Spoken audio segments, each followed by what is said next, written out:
you have said that we might be witnessing the death of the follower. Yeah. Can you explain that? Yeah. The last 3 to 4 years on the internet have been very different than the previous years on the internet. And to be as quick as I can about it, one of the main things that came out of this era of Web 2, this first wave of like social media companies, Facebook in 2005, YouTube, Instagram, was this concept of the follower, right? Where like I would follow somebody and then every time they published something in the future, I would see it. So it's like as a fan, I'm like signing up to like vote for what I want to see more of in the future. And that's kind of like how the internet was sort of organized for many years. You can imagine like different publishers and creators sort of building followings and people talked about followers. And that's kind of how it was mostly until TikTok came around. And TikTok's main innovation, I think that the red herring is that it was vertical first short form video. That wasn't the innovation. I mean, it was one of them, but the main one was this concept of like the For You feed, which is, okay, you know, this concept of followers, like where you have a feed of people you follow, like forget about that. We think we can build you a feed that you're going to like more and you're going to spend more time on than if you chose who to follow. And it worked. People spent more time in that feed and traffic started siphoning off of YouTube and Instagram and onto TikTok, and all the legacy social media companies started freaking out, trying to figure out what to do about it. And so they all replicated this concept, this core concept of like, okay, let's build a feed for you instead of you choosing what's in your feed. For You kind of became this new thing. And now people don't really spend time in follow-based feeds anymore. And it's so hyper focused on discovery that essentially what's happened in the last 4 years is YouTube built shorts, Instagram built reels, TikTok is out there doing For You, Twitter built a algorithmically curated feed called For You, and the net impact of all of that is you almost can't reach your followers anymore as a creator. You like make a post and 1 to 5% of your followers see your post.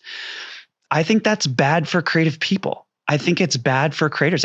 Like you can't build a community or a business if you can't reach the people who chose to follow you in the first place. And I think what a lot of creators are realizing here is like, oh, this isn't my audience. I thought I was like building a following, building an audience.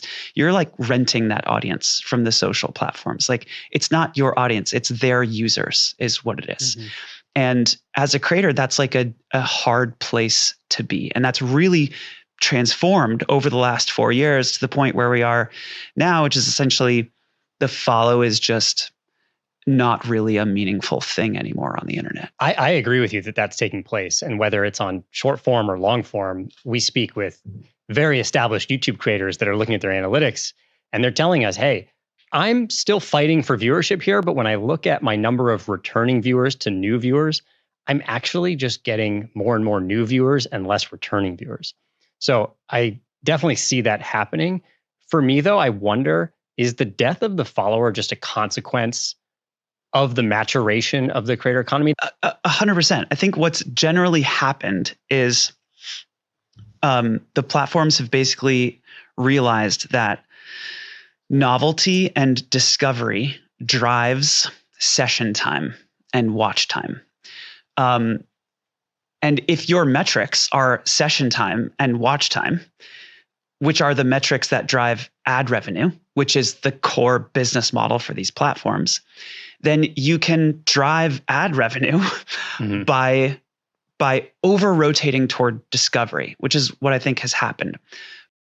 이제 구독자 수는 정말 중요하지 않습니다. 그리고 기술이 발전할수록 구독자 수의 중요성은 점점 더 내려갈 겁니다. 더 먼 미래에 AI가 사람들의 취향을 조금 더 정확하게 파악할 수 있으면 그때는 내가 구독하지도 않은 8개의 영상이 피드에 뜨게 되겠죠. 그때가 되면 영상의 좋고 나쁨은 시청자들의 시청률 그리고 클릭률이 아닌 AI가 자체적으로 만들어내는 알고리즘이 판단을 하게 되는 거죠. 물론 이건 저의 SF적 상상이지만 구독자 수가 의미가 없어지고 있는 건 사실입니다. 사실 옛날에도 구독자 수가 별로 의미 없다는 말은 많았었는데요. 옛날에 구독자 수가 의미 없었다는 말은 조회수로는 돈을 벌 수 없었다는 말이었죠. 하지만 현재는 그 조회수조차도 얻을 수 없다는 말이 됐습니다. 실제로 제가 구독한 200만이 가까이 되는 한국 채널은 일주일 전 영상의 조회수가 3,000밖에 안 됩니다. 구독자 수가 높다고 해서 조회수도 높다는 게 아니라는 거죠. 물론 그렇다고 해서 SNS가 비즈니스적 이용 가치가 아예 없다는 말은 아닙니다. 저는 아직도 SNS가 개인이 사용할 수 있는 최고의 레버리지라고 생각을 합니다. SNS가 내 가치를 퍼뜨릴 수 있는 최고의 도구라고 생각하긴 합니다. 하지만 이제는 SNS 플랫폼의 모든 걸 기대는 게 아니라 나만의 커뮤니티를 만들어야 된다고 생각을 합니다. 플랫폼에 기대지 않고도 고객 그리고 팬들과 접촉할 수 있는 새로운 레이어가 필요하다는 거죠. 그게 뉴스레터가 됐든 네이버 카페가 됐든 카톡방이 됐든 뭐가 됐든 말이죠.